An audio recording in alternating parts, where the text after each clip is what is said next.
I never imagined my entire life would blow up in the middle of an airport terminal, with strangers staring, security rushing over, and my stepfather screaming my name like I was the one who'd done something wrong. But that day, standing barefoot on the cold tile floor with my suitcase thrown across the ground like garbage, I realized something crystal clear. Sometimes family isn't blood, and sometimes revenge grows quietly until it becomes the only thing holding you together. My name is Emily Carter. I'm 23, and I grew up in a small Minnesota town where everyone knew everyone's business, except the things that actually mattered. My mom remarried when I was 13, and that's when he walked into our world. His name was Richard. Clean-shaven, expensive watch, overconfident handshake. Every trait that looks responsible from the outside but hides something rotten underneath. I swear, the first day I met him, he smiled at me like he already owned the house, my mom, and whatever future I had left. For 10 years, I tried to be civil. I tried to be the grateful stepdaughter. But time has a way of showing people's true colors, and his were the muted browns of jealousy, resentment, and a deep need for control. My mom adored him, though. She said he brought stability. To me, he brought rules taped to the fridge, criticism disguised as advice, and a constant reminder that I wasn't his responsibility. When I turned 23, I finally decided to move out and start my life in Boston. I'd been accepted to a graduate design program, something I'd worked insanely hard for. My mom cried when I told her. Richard didn't. He just nodded once and said, "It'll be good for you to learn independence." He said it like he hadn't spent years reminding me how financially dependent I was. I saved money for months, worked double shifts at a cafe, and packed my whole world into 2 suitcases and a carry-on. My flight was at 7 a.m., so we left home before sunrise. The entire drive, Richard kept insisting I was too young to go so far away and that big cities eat people alive. Mom tried to keep the peace, her hand resting on my knee. I could tell she was torn between pride and fear. But I was excited. Like, actually excited. A new start, new state, new version of me. We reached the Minneapolis, St. Paul airport, and I stepped out with my luggage, ready to check in. My mom hugged me tight. One of those hugs she gives like she's pouring every bit of love straight into your bones. Richard stood a few feet away, arms crossed, looking annoyed that affection was taking up so much time. And then everything flipped. I reached for my second suitcase, but it wasn't on the curb anymore. I blinked, confused. My carry-on was there. My first suitcase was there. But the second one, my biggest one, gone. "Mom, where's the other bag?" I asked.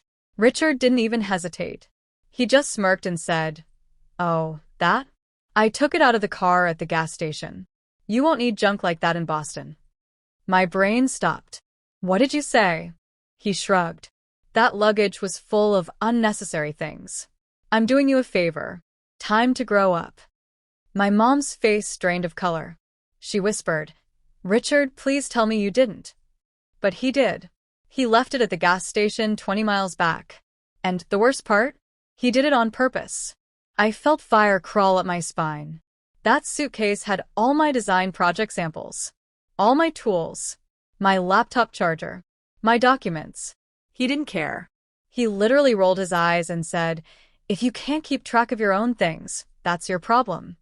Something inside me snapped.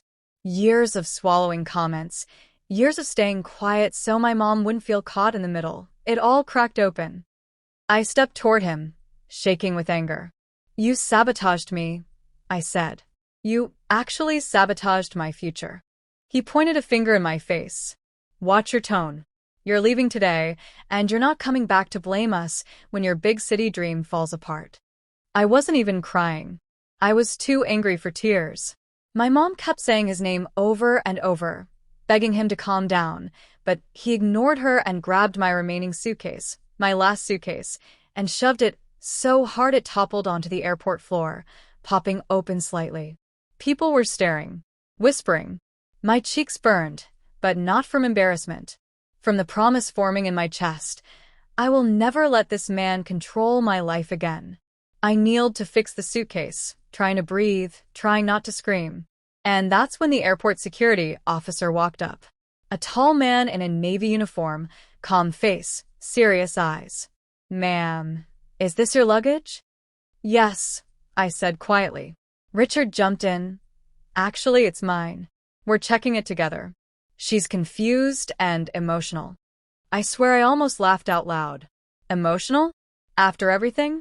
The officer looked at him flatly. "Sir, please step back." Richard, never in his life told to back up, got red in the face. "You don't talk to me like that." I said the bag is mine. The officer bent down, picked up the suitcase, and turned it around.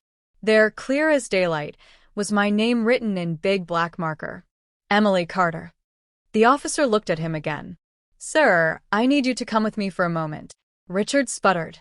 "For what?" The officer said evenly, "We received a report from another passenger outside stating they witnessed you throwing this luggage on the ground with force. That can be considered suspicious or aggressive behavior in a secure area. Please come to the security desk." My heart thudded. He wasn't expecting that. My mom gasped softly. Richard stared at the officer like he couldn't believe someone dared question him. "Are you serious? It's just a suitcase." She's overreacting. But the officer already gestured to two other security members approaching from behind. People nearby slowed their walking, watching. Phones even went up. Richard choked on his own outrage as they guided him away from us. And for the first time in my life, I saw something flicker across his face, something I'd never seen. Fear. My mom stood frozen beside me, trembling. And me? I felt the first breath of freedom in years. When they took Richard away toward the security desk, the entire terminal felt different, lighter, like someone had finally opened a window in a house that had been locked up for years.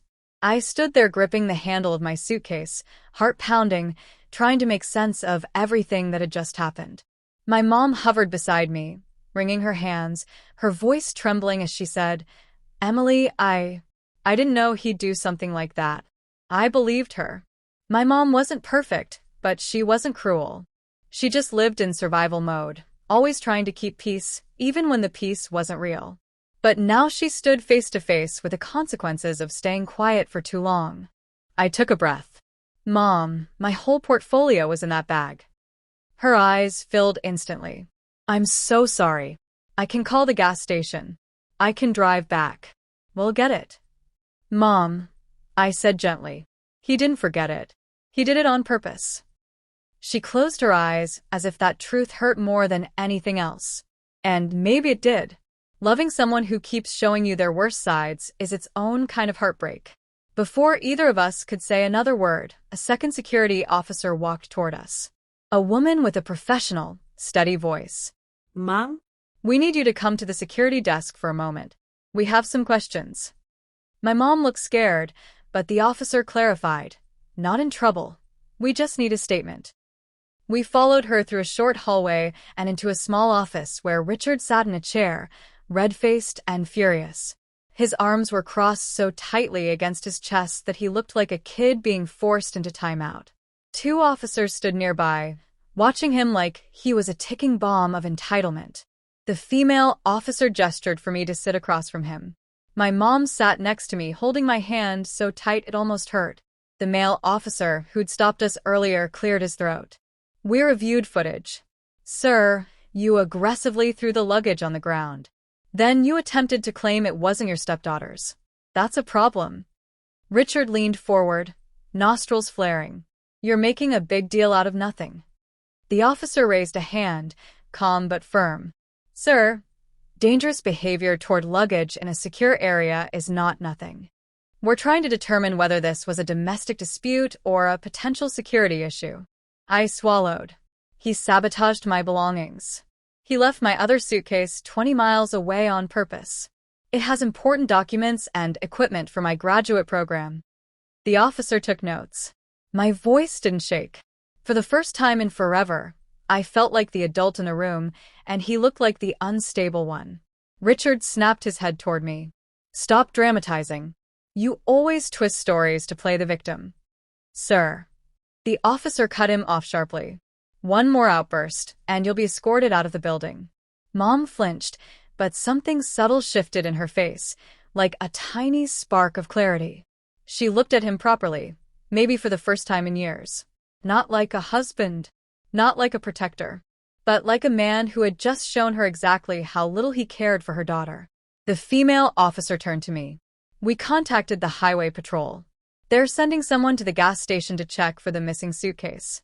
If it's there, we'll have it delivered on the next shuttle. You might get it in a few hours. My chest loosened. Thank you. Richard scoffed. Unbelievable. Wasting law enforcement's time for a bag. This time, even my mom reacted. She looked him dead in the eyes and said softly, "It wasn't your decision to make." A silence settled in the room. Heavy. Real. Different. The officer continued, "For now, we need to determine whether you, sir, pose a continued disturbance within the airport. Aggressive behavior is taken seriously." Richard exploded. "Oh, give me a break.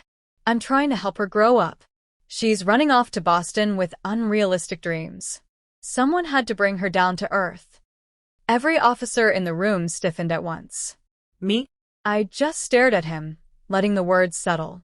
This was who he'd always been. Not a father, not a guide, just a man who couldn't stand seeing someone else move forward when he felt stuck. The male officer spoke slowly, choosing each word carefully. "Sir, you will not be allowed to remain in this terminal unsupervised. We can escort you to the public area or outside the building entirely. Your behavior is escalating." My mom turned toward him, voice breaking. "Richard, maybe just go home." He jerked back like she'd slapped him. "You're taking her side? After everything I do for this family?" She whispered, so quietly I barely heard. "A family shouldn't feel like this." Another silence. But this one was different. It felt like something final. The officers escorted Richard out of the room, his angry muttering fading down the hallway. The door closed behind him like a chapter ending. My mom covered her face with her hands and let out a shaky breath. I'd never seen her look so small. I wrapped an arm around her, and she leaned into me like she was the one who needed support now. "I'm sorry," she said again. "I should have protected you more." "You did your best," I said. "But now you see him clearly." She nodded. Ido. A few minutes later, the officer came back with paperwork, just a formal record of what happened. My mom filled out her part with trembling hands. When it was done, the officer said I was cleared to continue through security when I was ready.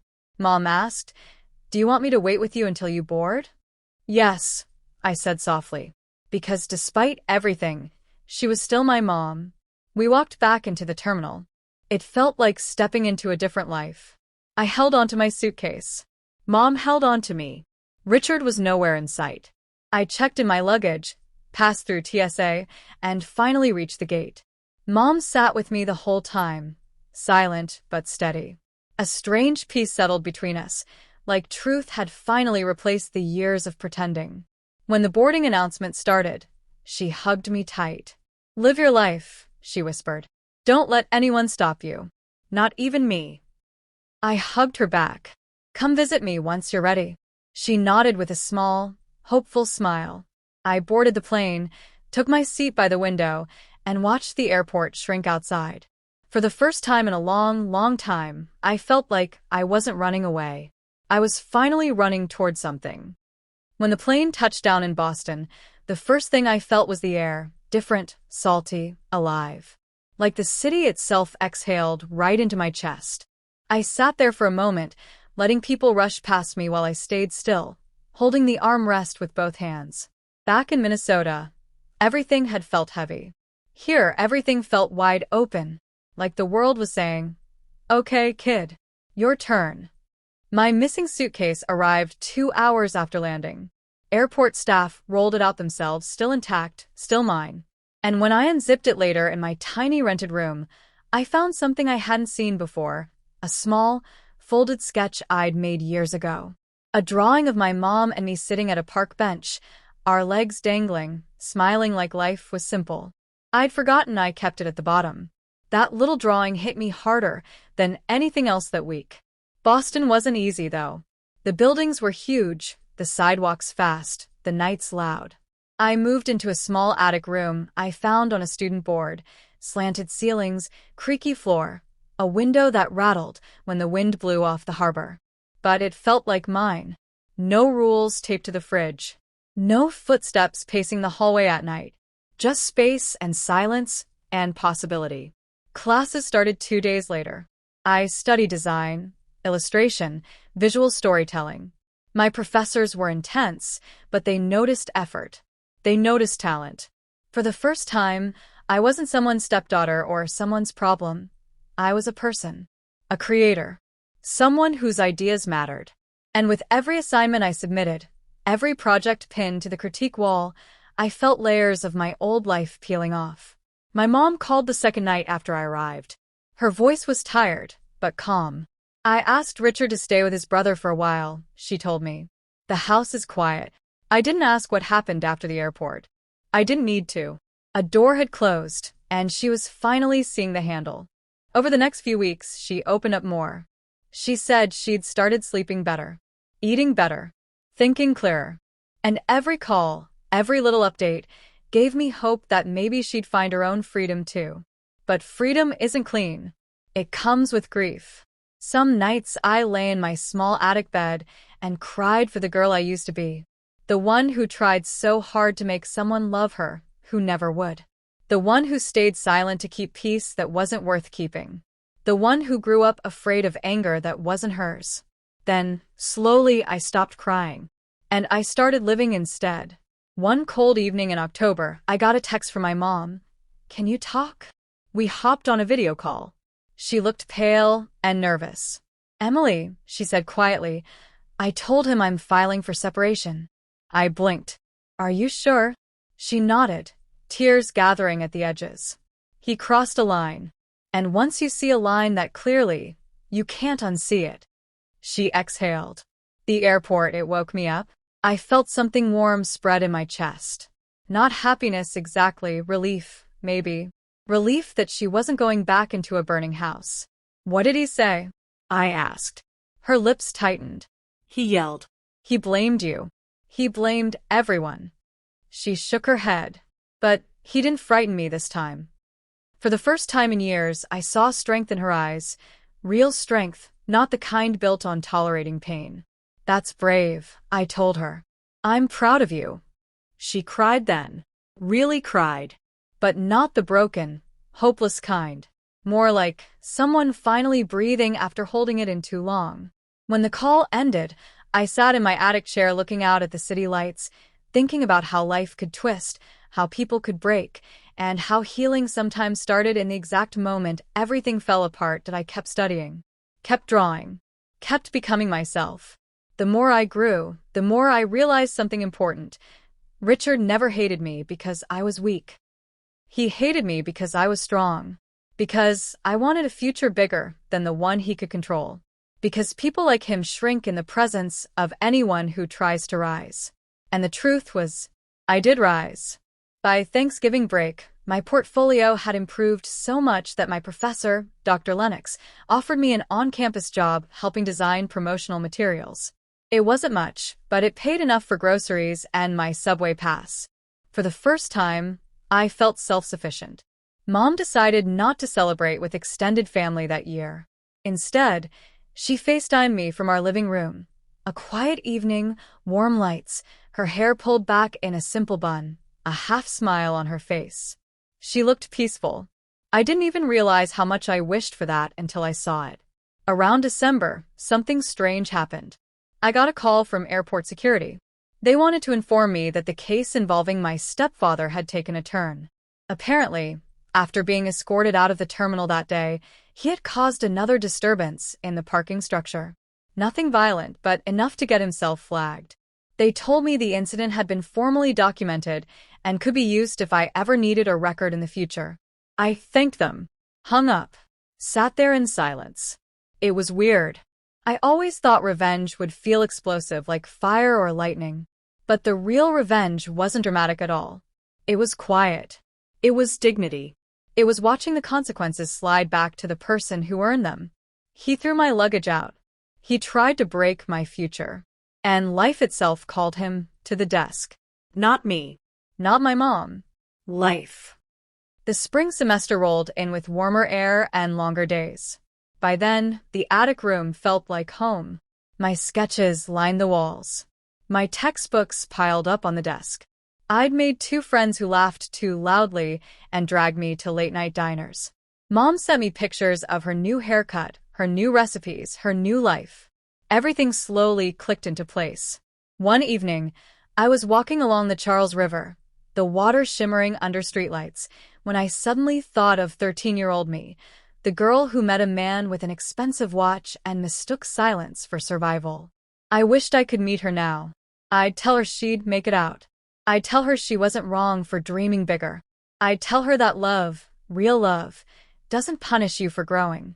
I'd tell her she'd stand at an airport one day and choose herself. And she'd win. As I stood there beside the river, my phone buzzed with a message from my mom. "You inspire me every day." I smiled at the screen, the wind brushing against my coat, the city humming softly around me. Sometimes revenge isn't about hurting someone back. Sometimes it's about building a life so good that their cruelty has no place in it. And that's exactly what I did.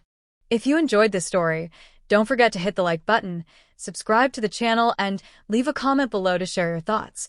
And stay tuned for more thrilling revenge stories.